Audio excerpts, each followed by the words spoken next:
नमस्कार, news time के इस बुलेटिन में आपका स्वागत है। मैं रूही। आइए एक नजर डालते हैं आज के मुख्य समाचारों पर।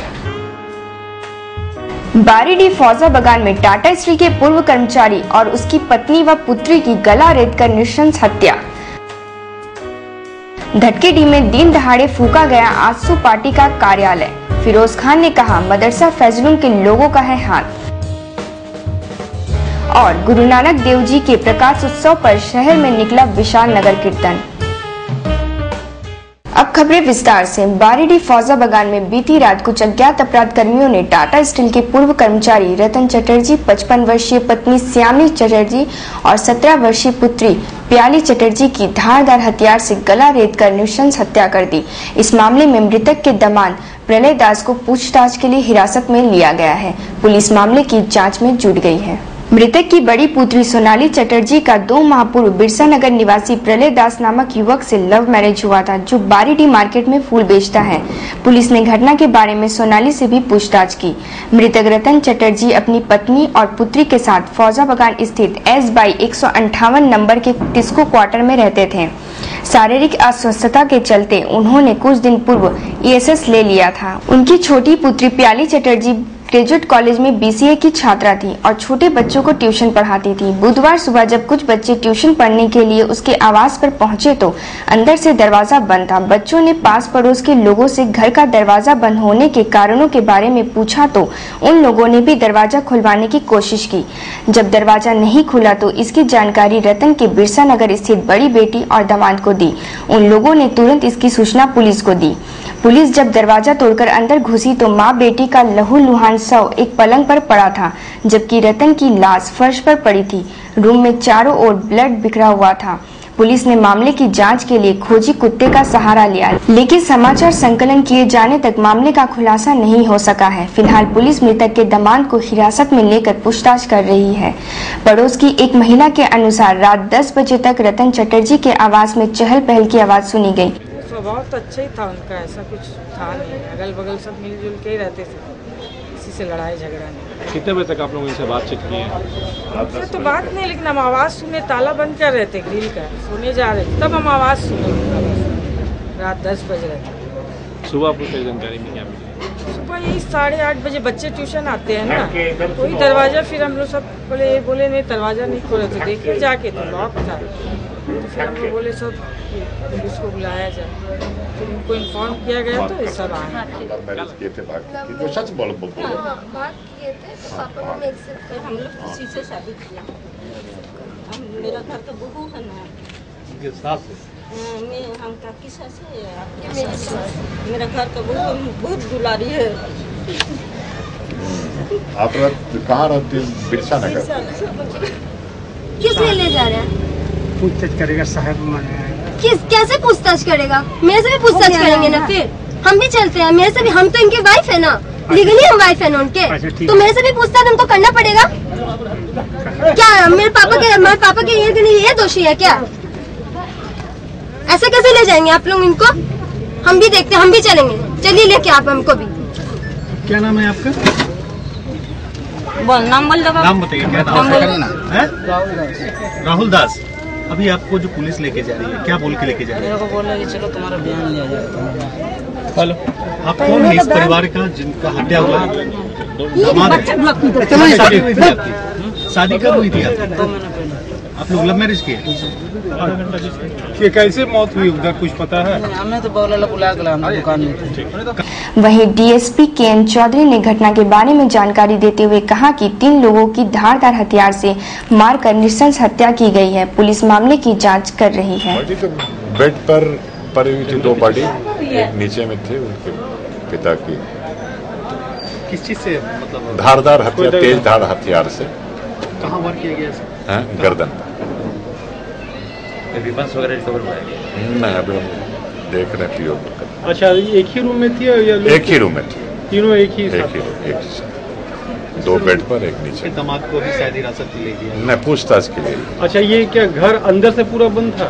अंदर से बंद, पीछे से घर मतलब अंदर बतला रहे हैं। जो आदमी सबसे पहले पूछे थे, जो भीतर पीछे से घर के बारी खुली हुई थी। धटकीडीह में आज दिन दहाड़े आजसू पार्टी के कार्यालय को फूंक दिए जाने की वारदात हुई। आज की इस घटना में कार्यालय का सारा सामान जलकर राख हो गया। आजसू नेता फिरोज खान ने इस घटना में धटकीडीह मदरसा फैजलुम प्रबंधक कमेटी के लोगों का हाथ होने की बात बताई है। डीएसपी कन्हैया उपाध्याय और बिष्टुपुर पुलिस ने घटना स्थल पर पहुंचकर मामले की छानबीन की। इस घटना से धटकीडीह में अफरा तफरी का माहौल कायम हो गया था। घटना को लेकर आक्रोशित फिरोज खान ने अपने समर्थकों के साथ दोषियों की गिरफ्तारी की मांग को लेकर रोड जाम कर दिया। फिरोज खान ने कहा कि आजसू कार्यालय फूंकने में मदरसा फैजलुम प्रबंधक कमेटी के लोगों का हाथ है। मदरसा फैजलुम के खिलाफ उन्होंने पिछले दिनों आवाज उठाते हुए मामला दायर किया है, जिसमें उन्हें केस उठा लेने की लगातार धमकियां दी जा रही थी। यही है कि हम मदरसा फैजलुम प्रबंधक समिति के खिलाफ आवाज उठाए थे, जिसका मामला न्यायालय में चल रहा है। इस मामला को दबाने के लिए हमको थ्रेटन बार-बार दिया जा रहा था, केस विड्रॉ ले लो नहीं तो बहुत बुरा अंजाम होगा। हमने केस विड्रॉ नहीं लिया, केस को जारी रखा। केस लड़ रहे हैं हम लोग, कोर्ट में केस फाइल किए हुए हैं, जिसका मामला अदालत में चल रहा है। अब उसको करने के लिए मेरे परिवार के लोगों पर जानलेवा हमला किया जा रहा है। किसके द्वारा किया जा रहा है? ये मदरसा फैजलुम प्रबंधक कमेटी की तरफ से किया जा रहा है। क्या ये सरासर इसलिए किया जा रहा है कि हम लोग केस विड्रॉ ले लें और जानलेवा हमला करना सडन, चूंकि लोग पहले ही मीटिंग किया था, इससे पहले मीटिंग करने का प्रोग्राम किया था, जिस मामले में बस्ती के लोगों ने एसपी से मिला था कि इस पर रोका जाए मीटिंग को। यहाँ अपराधी चरित्र को जमोड़ा हो रहा है, जिसको एसपी साहब ने रोका। और फिर उसके बाद लोगों ने कहा कि 24 तारीख के बाद हम लोग बताएंगे, और ये लोग बता दिया। वहीं डीएसपी कन्हैया उपाध्याय ने कहा कि मदरसा फैजलुम के पैसे को लेकर विवाद चल रहा है। संभवतः आज की यह घटना इसी से जुड़ा हुआ है। पुलिस मामले की तहकीकात कर रही है। हम लोग वेरिफिकेशन कर रहे हैं, वही लोग किया है, लेकिन अब इसको समझ लेते हैं कि बात क्या है, इसको ऐसा किया है, इसको इंक्वायरी कर। सिखों के पहले गुरु गुरु नानक देव जी के प्रकाशोत्सव पर आज शहर में विशाल नगर कीर्तन निकाला गया। जुलूस में विधायक बन्ना गुप्ता, सीजीपीसी के अध्यक्ष इंद्रजीत सिंह सहित सिख समाज के तमाम लोग शामिल थे। बन्ना गुप्ता और इंद्रजीत सिंह ने शहरवासियों को गुरु पर्व की बधाई दी।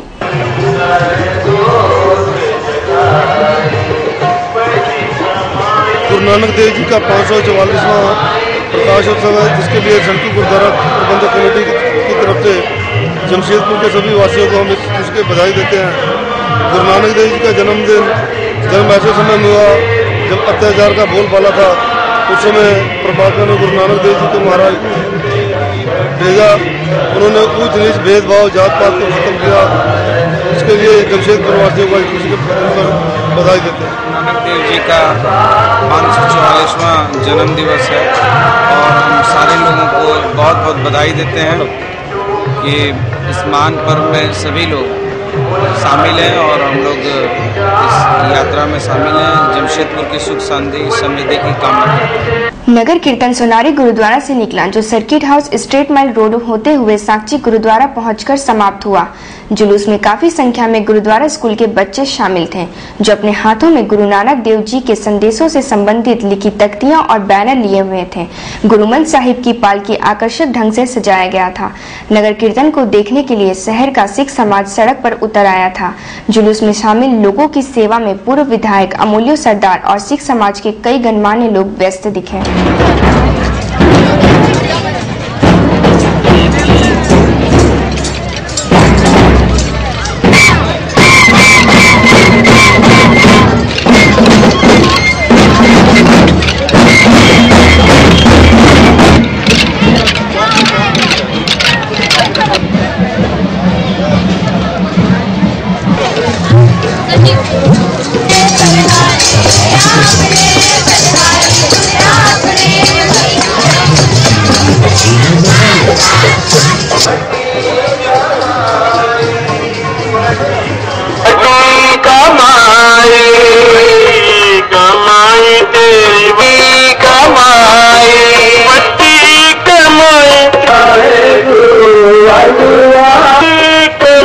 Forum for integrated national security की ओर से 19 से 23 नवंबर तक सरहद को प्रणाम कार्यक्रम का आयोजन किया गया। इस कार्यक्रम में जमशेदपुर के आधा दर्जन युवक भाग लिए। यह जानकारी कार्यक्रम में शिरकत लेकर लौटे टिंकू कुमार साहू ने आज पत्रकारों को दी। उन्होंने कहा कि इस कार्यक्रम के आयोजन का मुख्य उद्देश्य भारतीय सीमाओं की स्थितियों से अवगत होना था। वर्ष 2012 में भारत और यहाँ के नागरिक के जीवन में महत्वपूर्ण वर्ष है। यह प्रथम पाक आक्रमण के 65 वर्ष, चीन आक्रमण के 50 वर्ष व संसद पर हमले के 10 वर्ष पूर्ण होने का वर्ष है। तो 6 जो सीमावर्ती क्षेत्र है उसमें अपने भारत के प्रत्येक जिले से जितने कार्यकर्ता हैं उनको जाने का मौका मिला। अपने जमशेदपुर महानगर से पश्चिम बंगाल के कूच बिहार जिले के माथाभांगा जो अपना बॉर्डर लाइन है उसमें जाने का मौका मिला।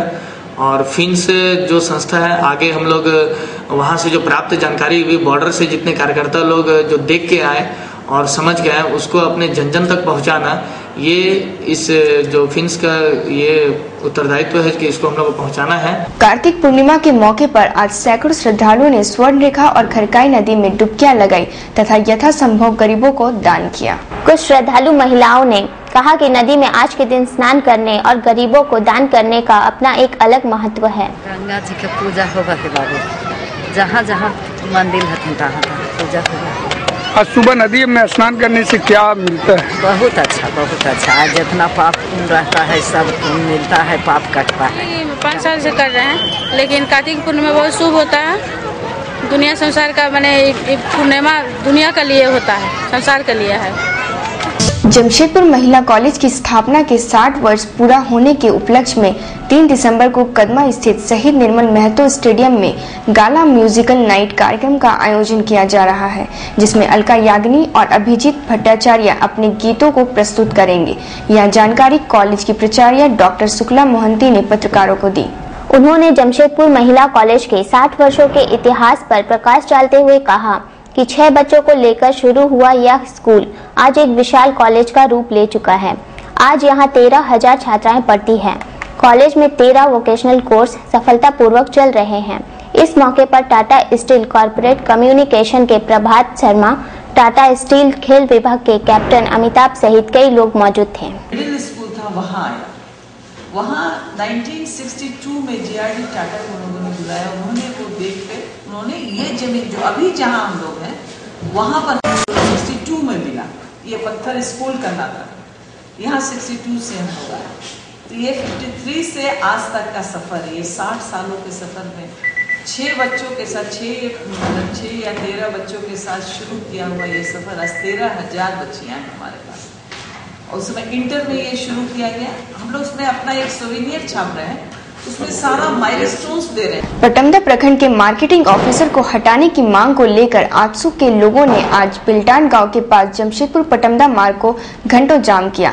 आंदोलनकारियों का नेतृत्व क्षेत्र के विधायक रामचंद्र सईस कर रहे थे। इस दौरान पहुंचे एसडीओ सुबोध कुमार ने विधायक से मांगों से संबंधित ज्ञापन लेते हुए इस संबंध में आवश्यक कार्रवाई का भरोसा दिया। विधायक रामचंद्र सईस ने कहा कि क्षेत्र में वर्षों से पद स्थापित मार्केटिंग ऑफिसर रमन कुमार गरीबों को मिलने वाले खाद्यान्न की कालाबाजारी करा रहे हैं। ऐसे भ्रष्ट पदाधिकारी को अविलंब यहां से हटा दिया जाना चाहिए। इस प्रखंड में पदस्थापित है और उनके कार्यकाल में उन्होंने कालाबाजारी, भ्रष्टाचारी और भ्रष्ट लोगों को संरक्षण देते आया है और गरीब लोगों का जो 1 रुपया किलो जो अनाज मिलता है उस अनाज में भी वो कमीशन खोरी जो दिन प्रतिदिन बढ़ाते गया है, उसके विरोध में आज पटमदा प्रखंड कमेटी आजसू पार्टी और यहाँ के ग्रामीण जनता मिलकर एमओ के विरोध में इस सड़क जाम प्रदर्शन किया और सरकार को और ऐसे भ्रष्ट पदाधिकारियों को हम लोग संदेश देने का काम किया। जेडीपी सुप्रीमो सालखन मुर्मू ने आदिवासी और गैर आदिवासी मुख्यमंत्री को लेकर मचे घमासान पर भारी प्रतिक्रिया व्यक्त करते हुए कहा कि मुख्यमंत्री कोई भी हो, लेकिन उसे भगवान बिरसा मुंडा के सपनों का झारखंड बनाने का प्रयास करना चाहिए। सालखन मुर्मू ने आज अपने कदमा स्थित आवास पर पत्रकारों के साथ बातचीत में कहा कि 12 वर्ष के झारखंड राज्य में आदिवासी ही मुख्यमंत्री बने, लेकिन उन लोगों ने झारखंड को बेचने का ही काम किया। उन्होंने कहा कि विकास के नाम पर आदिवासियों और मूलवासियों का विनाश किया जा रहा है। हमारा कहना है, झारखंड देशम पार्टी का सोच है कि कोई भी क्यों बनेगा, उसी को बनना चाहिए जो बिरसा मुंडा के सपने को सच बनाए, अर्थात झारखंड के जल जंगल जमीन को बचाए, यहाँ के लोगों को बचाए लेकिन अभी तक सब लोगों ने बेचने का काम किया है। जब आदिवासी मुख्यमंत्री खुद बिरसा मुंडा को बेच रहा है तो गैर आदिवासी मुख्यमंत्री क्या गारंटी है कि इसको बचाएगा।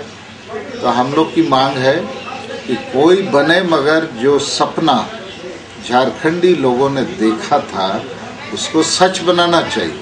अब विकास का मतलब सबको, स्थानीय लोगों को उजाड़ दो और टाटा बाटा जिंदल मित्तल को यहाँ बसा दो। देश का ध्यान आकर्षित करना है कि झारखंड के नगड़ी गांव में और पूरे झारखंड में विकास के नाम से जबरन जमीन अधिग्रहण, लगातार विस्थापन, पलायन और लगातार बाहरी आबादी की बाढ़ इतनी बड़ी संख्या में यहाँ आ रही है कि यहीं का लोग लापता हो जा रहे हैं। स्थिति नहीं होनी चाहिए।